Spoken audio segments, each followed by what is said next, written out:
Hello, everybody. Welcome back. We are here again, once more, to do a study on the minor prophets. I'm getting my notes ready for the fall.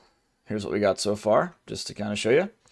We're actually going to change this from Tuesday class to Sunday class. We're going to be doing the minor prophets on Sunday in the fall at my congregation at the North Broad Street Church of Christ in Albertville, Alabama. The website is northbroadal.com, and you'll be able to download these notes from my personal website eventually, which is danielr.net. But we've been working on these notes together for a while, and we are going to be putting them together with each other, you and me and you, throughout the rest of the summer. We've already done Hosea. I'll show you that. Hosea. And we've already done Amos. And this is just the basic outline. So this isn't like anything extensive. This is just a basic outline. And then once we finish Amos, which we are now, we're going to be doing Micah. Hello, Retro Video Gamer. How are you, my friend? And then from Micah, we're going to... I don't know. Actually, I don't know what's after Micah. Let's see. Haggai, Zechariah. And then we'll get on and do some other stuff too. Basically, you're just going to help me put together my Bible study notes and hopefully learn some stuff along the way. So, I'll kind of show you what we're doing. We're going to go ahead and duplicate this Amos outline. Go ahead and rename it to 04-Micah, like that. Hey, Retro Video Gamer, I don't know what kind of cell phone you have. I've got an iPhone. And we have been blessed recently in the iPhone world with an emulator.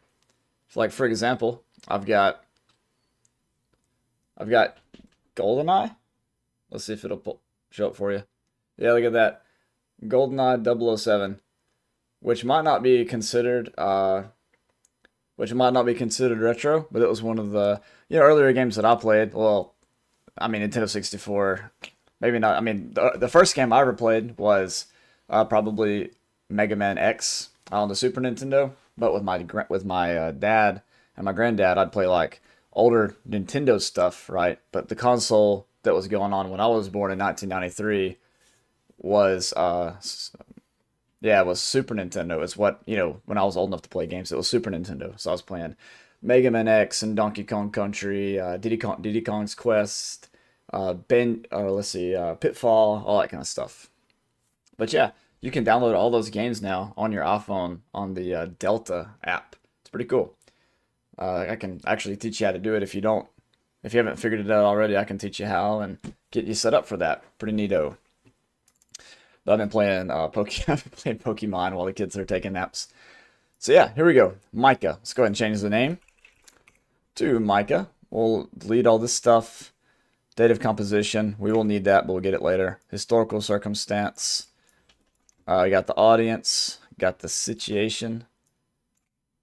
We got outline, we'll delete this part. Key passages. Major and minor themes is something that we can delete. And then New Testament citations. In fact, I have actually a really good idea. Let's save this as is. Let's back out and let's make one that's called copy and paste. Make one that's called 00, and we'll just put template. That way we don't have to do this later. All right, there we go, Micah. So let's get to it, shall we? This is Walter Brueggemann's book From Judgment to Hope: A Study on the Prophets. We're using this one as well as An Introduction to the Prophets by Paul Reddit. And what we're going to do is go back and fill in these outlines with notes from a couple different commentaries. The New America commentary, I think is what it's called, is one that I've come to like, as well as the Anchor Yell Bible commentary, and then Hermeneia as well. And so we're going to come back and fill in the details, but we're using these just overview books, introductory books, just to kind of fill in the gaps here to start with. Hopefully that makes sense. Let's go, Micah. You're basically getting a audiobook from doing this prep work with me. Micah is a bit later than Amos and Hosea and is located in the south. All right, let's put a note on that. Already, we want to go ahead and put a note there. In Judah and southwest of Jerusalem, he's likely a village elder who championed the peasant farmers who were regularly exploited by the urban entrepreneurs in Jerusalem. His best known verse is 6:8. He has told you, O mortal, what is good, and what does the Lord require of you, but to do justice, to love kindness, and to walk humbly with your God. So let's go ahead and tack some of this on to our information here. He's a bit later than Amos and Hosea. That's a good place to start for the date, and we can fill the details in as we come across them in our studies. We have located in the south, so that gets our historical situation. So I'll just go ahead and put that there. Audience as well. And then the situation, we have that there from Brueggemann, so that's going to be super helpful. Let's see. Yeah, we'll just put this there. All right, best known verse is is Micah 6:8. That can go under key passages. Micah 6 verse 8. And we'll just go into our Bible here and copy and paste the stylized version. It makes it copy and paste a little easier. It looks a little nicer. And there we go. All right, so you see how we do this. This is fairly easy, but this is how you can do Bible study too. It's just quite simple. This verse comes at the end of a poem that articulates the way in which the life of Judah deeply contradicted the intent of Yahweh. His summons to be attentive to Yahweh uses the pairing of justice and covenantal loyalty, the latter of which is translated in Hosea as loyalty. The third element in his imperative, walk humbly with your God, is not an invitation to meekness, but rather a readiness to submit one's self willingly to God's purpose for the world. As in Amos and Hosea, this covenantal summons is contrasted in verses 6 to 7 with cultic sacrifices presided over by priests that are an enactment of ideology and have nothing to do with neighborly reality. All right, so we've got a pretty good start there in Micah, but as usual, we're going to come over here to the introduction of the prophets, which is a little bit more detailed than this other, and see what is said here. Let's begin. This is, again, Introduction to the Prophets by Paul. Read it. It just came in my Logos package. I might have gotten it for free. I have no idea. But it was in there at some point, and I came across it in compiling a list of resources to use in our studies. So here we go. Punishment of the Divine Daughter. Micah protests the sinfulness of the daughter of Zion in Micah 1:13 and predicts her exile in chapter 4 and verse 10. In brief, those two verses represent the message of Micah against Jerusalem, the capital of Judah, though the collection itself contains many passages of hope beyond punishment. All right, this is some of these little quotations like this are just great to go in there and throw in, like here, for example, in situation. But you might also throw it in under key passages as well, just because it kind of applies to both sections, right? And we're going to put a highlight on this like these other fine people that use Logos Bible software have done. Seems to be a good idea. Let's see. Close this out. There we go. That's better for you. Okay. He seems to equate the cities of Jerusalem and Samaria with the sins of Judah and Israel, perhaps based on the power of such cities over the citizens. So there's like a communal sin thing going on here. In other words, is the idea. Let's see. He seems to equate the cities of Jerusalem and Samaria with the sins of Judah and Israel. With these verses, the collection named for Micah brings to the forefront again the situation of the 8th century. So 8th century is another key idea there. We're going to go ahead and copy that into our notepad here.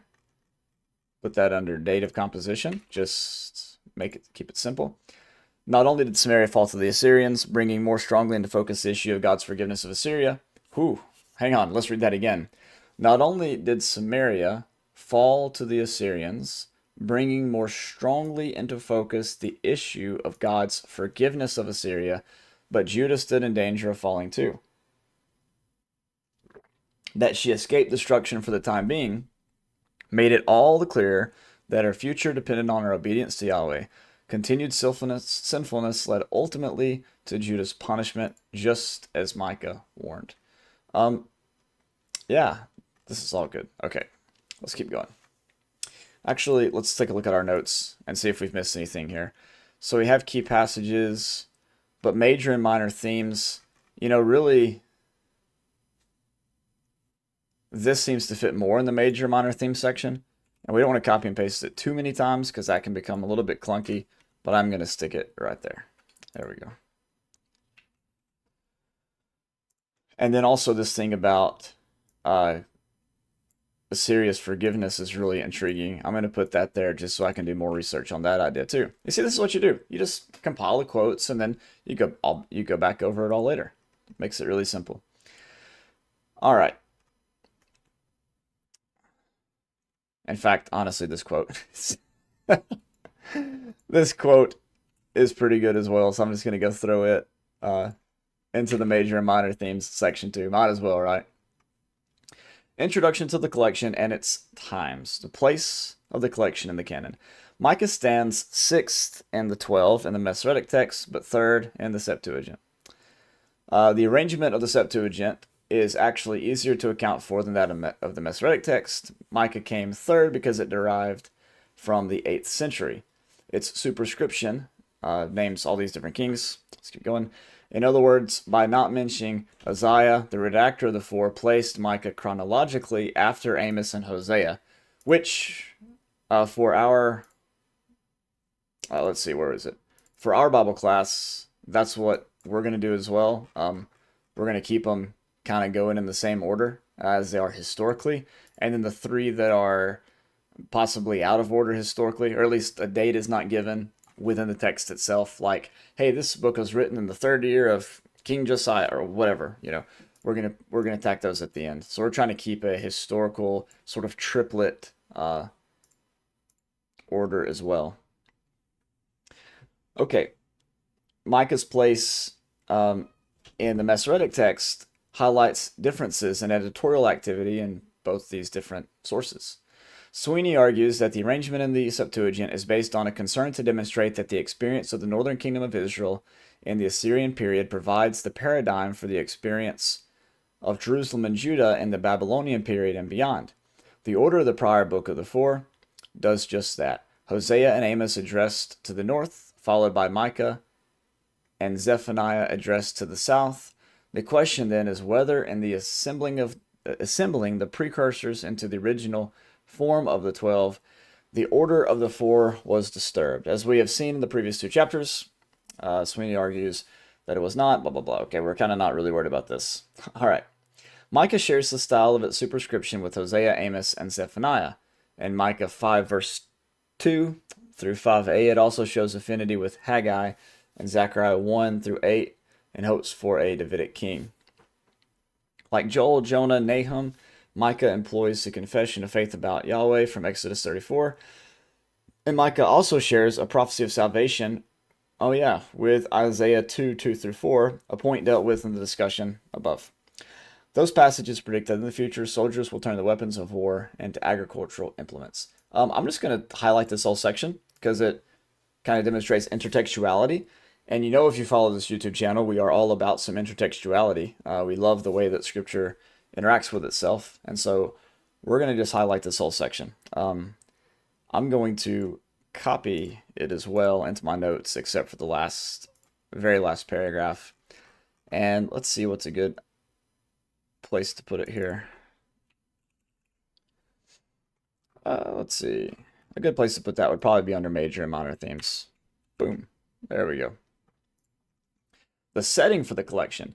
The setting is Judah in the 8th century BCE. The collection presupposes a functioning Israel and Judah, a date before 722. See, this is the more specific details that this book offers in comparison to Brueggemann's book, although obviously Brueggemann's book is helpful and beneficial to us. In other places, it presupposes a fallen Judah. Okay, let's see. We're gonna snag this just for future reference. Remember, we're not really on a fact-finding mission here as much as we are a data collection mission. We're not so much, in other words, concerned with whether or not we agree with a lot of these quotations as we are collecting quality quotations or important quotations, regardless of whether or not we necessarily agree. Determining whether or not we agree comes much later in the process as we fill in the outlines and begin to actually prepare the class handouts together, like we'll hope to do later on in July. Rainer Alberts thinks that this reflects the theology of a redactor. We're not really worried about this. And then this passage apparently arises after the exile, but again, we're not too much worried about that. I can know just from looking at that that's beyond the scope of our class. We're not really worried about textual criticism in a Sunday school class with a group of people ranging from 20 years old up to 80 years old with varying levels of education. That's not really the setting for that kind of class. Okay, here we go. Structure, integrity, and authorship of the collection. This conclusion means, of course, that the collection derived from a series of hands. Again, not really worried about that. As a product of a series of writers, the structure of Micah is not always simple and clear. Scholars usually see an alternation between doom and hope. Okay, here we go. Scholars usually see an alteration between doom and hope. A typical analysis reveals the following. All right. This is one thing that we can copy. And notice I'm not even reading this, per se, right?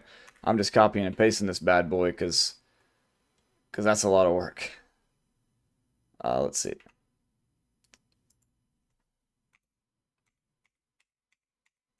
Oh, it's a table. That's so lame. Okay, hang on a second. Whenever stuff copies over as a table, you just have to kind of do it yourself. So that's what we're going to do. Micah 1 through 3. Micah 4 through 5. Micah 6 verse 1 through 7 verse 7. And Micah 7 verse 8 through 20, and then we'll fill in the gaps here. Perhaps that'll let me copy it as an individual thing and not as, yeah, there we go. And not as a table. Copying it as a table is very unfortunate. Yeah, this is a really simple outline. The more simple outlines are the best for Bible classes like this. If you're doing like a college course, I could see why you'd want to break it down more. But for right now, this is good. One advantage to this arrangement, oh, hang on a second. One advantage to this arrangement is that it makes clear that the alternation between passages of doom and hope. The obvious shortcoming is that both of the first two sections have passages that contrast with their context, and thus may be seen as composites themselves. Perhaps a better analysis of the structure is that of Kenneth H. Cuffey, who sees a different fourfold arrangement. In each case, he specifies the theme, explicated by a passage of doom, followed by a passage of hope. See, this is another simple outline that also might benefit us later. And again, I'm copying and pasting both of these because why not? I can pick and choose which one I want to do, maybe even present both of them at a later date. So let's go ahead and shift all this over one little tab, bloop, like that. And then we'll come back here and we'll put a thematic approach. And then copy and paste this, and hopefully it comes up. Yeah, there we go. Okay, let's see. How is this basically supposed to be done? It goes theme, and then doom. Oops.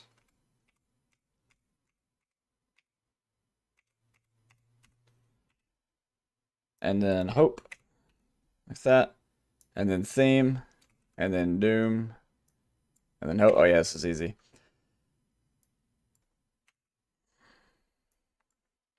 What's going to be fun is putting all this and going back through all this, reading through all the minor prophets individually, and then let's see. and then putting together the class outlines. That's going to be really fun. Or the class handouts. I want to make them like one sheets that they can take home and maybe stick in the back of their Bibles or whatever. And just be able to build off of them in their own study. Okay, this looks good. Let's keep going. Main genres in the collection. Okay, possibly the most forceful passages in the collection are the trial speeches. Yes, that's important. So we want to copy this and let's put that somewhere. Do I have a genres section? I don't, but that's okay. We can make one. So we'll put that in under the historical circumstance. We'll just put genres. So we have trial speeches, in which Micah reports God calling upon witnesses, not just humans, but even the earth or the mountains, to hear evidence of, or even to testify against Judah, stating the charges in the form of an indictment, and then pronouncing judgment. The mountains presumably concur. Modern Americans might cringe at the thought of a prosecuting attorney doubling as a judge, but Micah apparently didn't care about that. After all, who else but God is qualified to hear a case brought by God? Even the mountains are God's creation. Besides, in the trial speeches, God lays out the charges and the punishment for all to see. The prophet at least expects the reader to agree that the punishment fits the crime. The opening trial speech contains a description of a theophany, an appearance by God, which depicts God in full power. Let's read this. For the Lord is coming out of his place and will come down and tread upon the high places of the earth. Then the mountains will melt under him, and the valleys will burst open like wax near the fire, like waters poured upon a slope. Micah also employs a disputation speech in 3:1-4. He begins with a proposition he believes his opponents will agree with. The ruler should know and maintain justice, accuses them of violating the principle, and adduces evidence in support of his thesis. Other genres, here we go, of prophetic speech also appear in Micah. We have the woe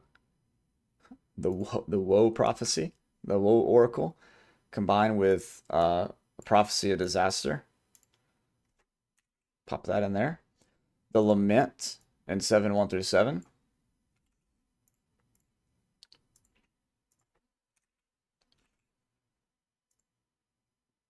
By contrast, the collection includes prophecies of salvation.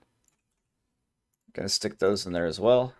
All this is good to include, which many scholars consider exilic because they presuppose the fall of Jerusalem. If so, they would express hope for those who had experienced the fall of Jerusalem in the exile. Another genre is the entrance liturgy in 6:6-8. I'm just going to copy this whole section. Worshippers approach the temple asking who can approach God and or what to offer God. That's an interesting idea. I'm actually going to come back to this and highlight this section. I don't highlight a lot of some of this stuff, but this seems pretty interesting. In Micah 6:6-7, the worshippers start with customary offerings, but fearful of God's rejection, they keep upping the offer until they ask whether they should offer the most precious things they have, their children. The answer comes in the form of a priestly Torah, which asks for justness, kindness, and humility instead of animal or human sacrifice. The collection concludes with a liturgy, in which again, as in the entrance liturgy in 6:6-8, two voices speak, a priest and the people in rest. In verses 14-17, read like a prayer, as does verse 18. Also, verses 18-20 sounds like a hymn in praise of God's forgiveness and mercy towards Judah. Okay. I'm going to copy this whole section. Or not copy it, but let's see. Where'd it go? Here we go. I am gonna copy this whole section, actually. I'm gonna copy that whole thing and put it under key themes. That was a really intriguing read there for sure. The whole idea of the entrance liturgy. Yeah, I'm gonna hang on to that one. Special features of the collection. All right. 3 special features of Micah deserve attention here. The relationship of Micah to Isaiah, the mention of the prophet Micah in the book of Jeremiah, and the difficulty of understanding the pun-laden passage 1:10-15.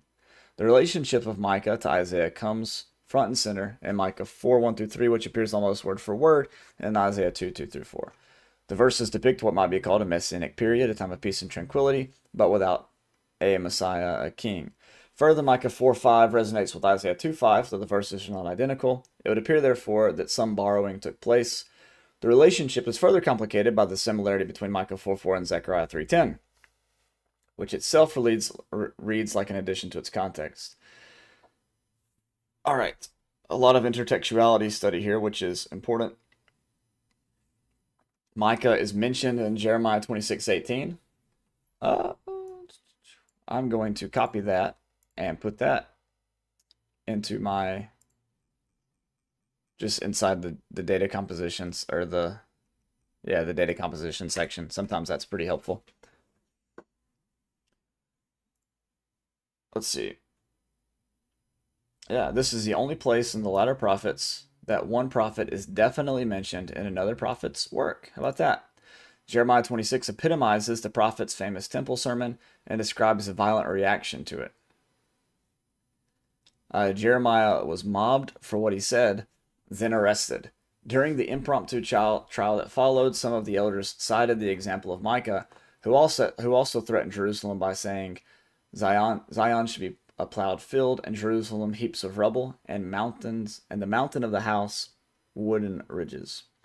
Of interest here is that the elders in Jeremiah's day said Micah also had prophesied by threatening the city with destruction, but their 8th century predecessors had repented, thus forestalling God's punishment.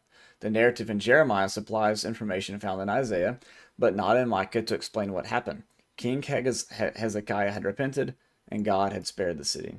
The collection named for Micah, however, dedicates the remainder of chapters 4 and 5 to dealing with Jerusalem after Micah's prediction could be said to have come true and the city had fallen to the Babylonians. Those verses discuss Jerusalem's future restitution by God. The third special feature is lament, announcing God's punishment of Samaria and Israel as the paradigm for the punishment of Israel and Judah. The text of Micah 1:10 through 15 is difficult to translate into English because it is laden with puns. Francisco is credited with the following translation, which attempts to capture the force of the puns. The translation in the RSV may render the meaning more clear, but loses the artistry. Okay, let's copy this because this seems important. And we're going to put this in key passages. And then I would like to copy the translation as well. Let's see. This is not going to be possible. I'm just going to put a highlight on this and hope that I find it later. Okay. The clearest of these puns play upon the names of towns mentioned, all in the Shephelah, the area between the coastal plain and the mountains of Judah. The sound of the cities' names reminds one of the words that describe the approaching disaster. Oh, okay, they sound like the house of dust, like the words go out, like bitter, like a team of horses. The larger passage anticipates God's punishment falling upon the people of Judah and Jerusalem for their sinfulness, and the use of puns on the names of the towns make obvious the appropriateness of the punishment, which fit the deeds well. Okay. Whew. This is a long chapter. The name Micah is probably to be understood as a shortened form of the Hebrew word, which is who is like God. And we'll copy that and put that into the... When I put the date of composition, sometimes I'll just put introductory quotations in there as well. He was remembered as a prophet in the narrative of Jeremiah 26. Whoopsie daisy. But information on him is scarce in the collection named after him. Two relevant texts speak in the first person singular, Micah 2:6 through 11, and then Micah 3:6 through 8. Only one thing is known of Micah's private life. He was from the small town which lay about 6 miles northeast of Lachish, which is really helpful for us. Micah appears to have addressed people in Jerusalem and perhaps Samaria, though it is less obvious since the verses might stem from a latter hand. But we'll just copy that anyways, why don't we? Because we're not too worried about whether or not it stemmed from a latter hand.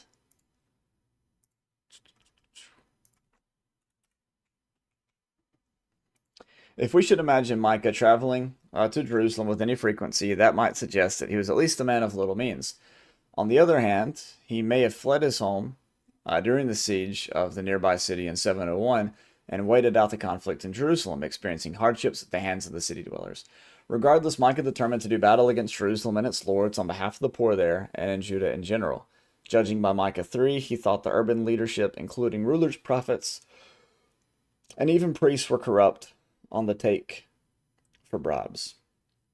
To help position Micah in his culture, we can construct a typology of prophets, distinguishing central prophets from peripheral prophets, like Micah or Amos. For representation of the typology in table form, see page 75, blah, blah, blah. To be sure, this is only that, a typology. It is not a description of any given society, not even Israel. There, for example, yeah, we're not really worried about all this. All right, basic emphasis in Micah. We've already seen several themes in the collection named after Micah. It's critique of the rulers, prophets, and priests, and its view that God's punishment would fit the people's sins. That seems copy and paste worthy under major and minor themes. And then we have some more, 4 others in particular. The demand for social justice, the failure of the monarchs, the hope for a new David,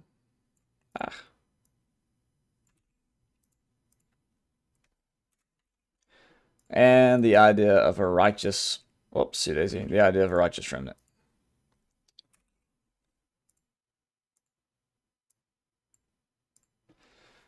We're not going to look at these because probably pretty good on those. We can always go back and find those later, especially when they're just in the table of contents like that. That's okay. We know they're there at least. One problem raised by the study of Micah is the identity of the new David foreseen in chapter 5, verse 2. We're not too worried about that right now. And we're not worried about the summary. Okay, sweet. So we finished this section, our introduction to the prophets. Now I want to return to this other book, From Judgment to Hope, a study in the prophets. And we might not read a lot from this. Let's actually see if we can kind of determine how long it is. Page 66 through page 74. So 8 pages. Yeah, we can look over this.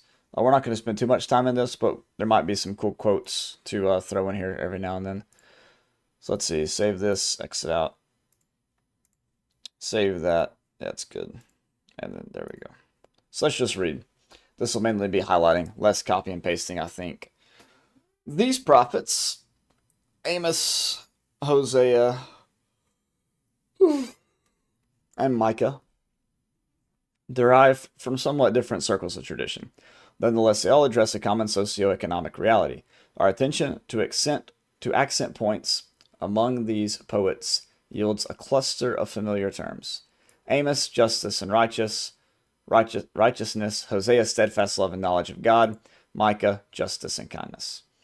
Among these terms, there are, to be sure, variations in nuance, but in sum, all of these terms point to the same single covenantal mandate of solidarity between powerful people and the vulnerable people upon whom they prey.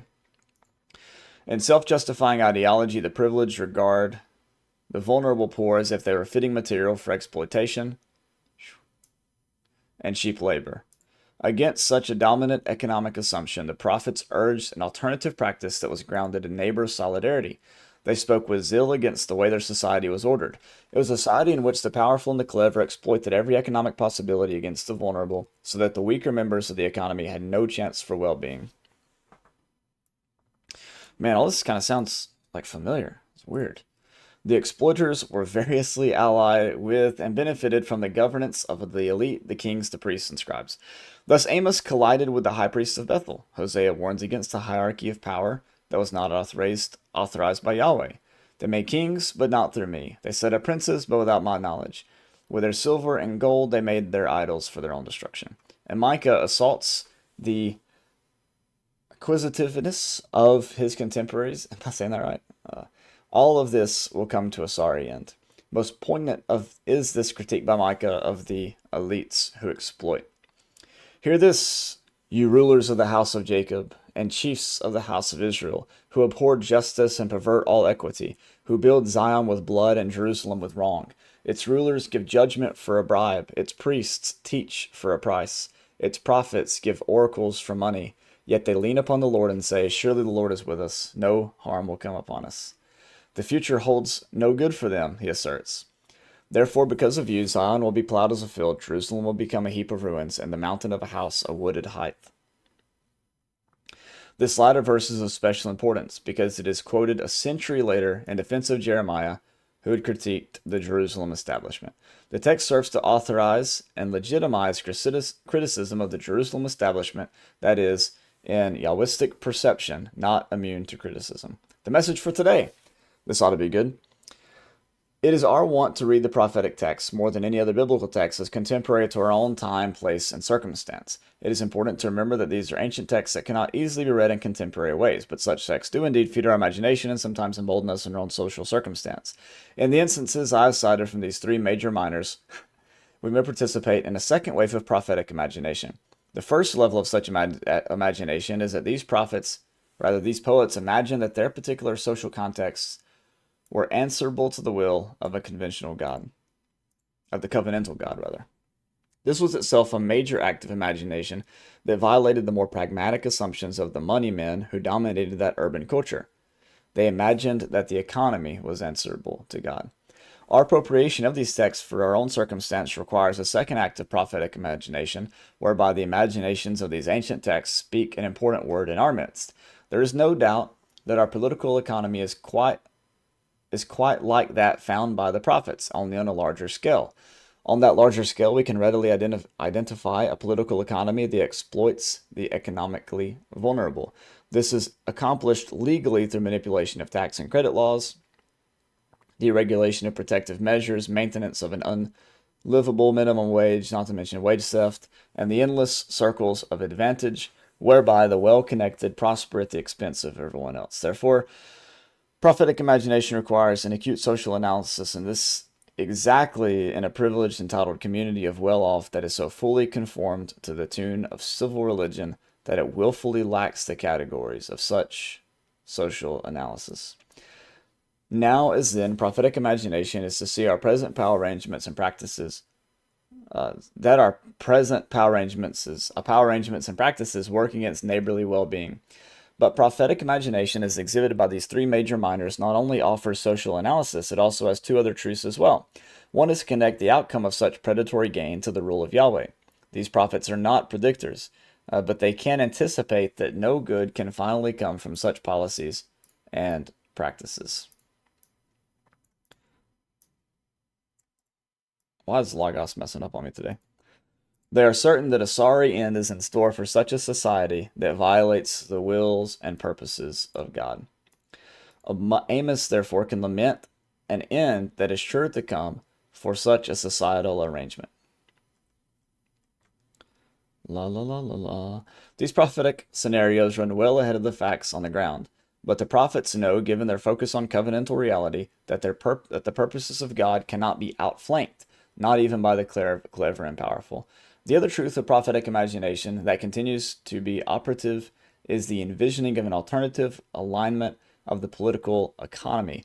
That is what the cluster of covenantal words entails: justice, righteousness, steadfast love, knowledge of God. It was, in that ancient context, difficult to construe reality outside the blueprints that had been constructed by the powerful. That construed reality, blessed by the establishment religion, assured itself that an entitlement by God as God's chosen people that could count on security and certainty with no serious threat or vulnerability. But these prophets knew that that claim was not a given grounded in God. It was self-serving construction by those who controlled the media. Prophetic imagination has the task of thinking and speaking, analyzing and anticipating out beyond such settled reality. Of course, the powerful elite wanted and welcomed no such outside-the-box utterance. One signal about its resistance to such dangerous rhetoric is a narrative concerning the expulsion of Amos by the priest of Bethel. Hope for the future. There we go. It is the case that each of these three prophetic books, perhaps in belated development, turns toward a good outcome for Israel. After the coming catastrophe, of which they are certain, these prophetic witnesses imagine a new scenario of well-being for Israel. Amos can imagine a recovery of the Davidic dynasty after its fall, a recovery of prosperous agriculture after the plundering of an invading army, and the restored future of safe and prosperous life. Hosea can imagine a revivified agriculture after a season of radical negation. And Micah will witness to God's readiness to forgive with compassion, faithfulness, and loyalty. Such promises do not come in prophetic imagination too soon. They come after the disaster. If they arrive too soon, they serve only to support the illusions of the present arrangements. I think that's probably a pretty important passage. Conclusion. In these three major minors, we may find a script for truth-telling among us. The truth that our present life contradicts God's purposes and cannot be sustained. The truth that such a contradiction will have sorry outcomes. And the truth that God intends well-being for a post-disaster community. This is a very different script of social reality from the dominant script among us. But of course, it was back then as well. Okay, well, this was just excellent, wasn't it? So, let's take a look at our outline. Like I said, we're not going to take any notes from that, but we are going to come back and revisit it later as we're filling in the information. So we have Hosea. Whoa. We have Amos. We have Micah. And then next we have Haggai, Zechariah, and Malachi. Haggai, Zechariah, and Malachi. So he kind of skips Nahum, Habakkuk, and Zephaniah. Let's see if he... What? Oh, man, there's this whole section. Oh, this would be so helpful, too. We'll go back and look at that. We'll go back and look at this later. I'm glad to find that. So yeah, we're not going to follow Brueggemann here. We're going to go to Nahum, Habakkuk, and Zephaniah. And to do that, we're going to mainly focus on this book here. But we will keep in mind that these brief summaries of each book exist. That's going to be super helpful. All right. What are we at on time? 42 minutes. That's pretty good. That's not too bad. Introduction to Micah. We have a lot of work to do, don't we, my friends? We've only covered 3 books out of 12. So we'll cover Nahum next, and then see what comes after that. See what happens after that. Habakkuk, Zephaniah. Some of these will be pretty short, but who knows? Who knows how long it'll take? Who knows how much information's in here? But regardless, it will be fun. All right. Thank you all for joining me. Hope to see you next time. And as always, God bless.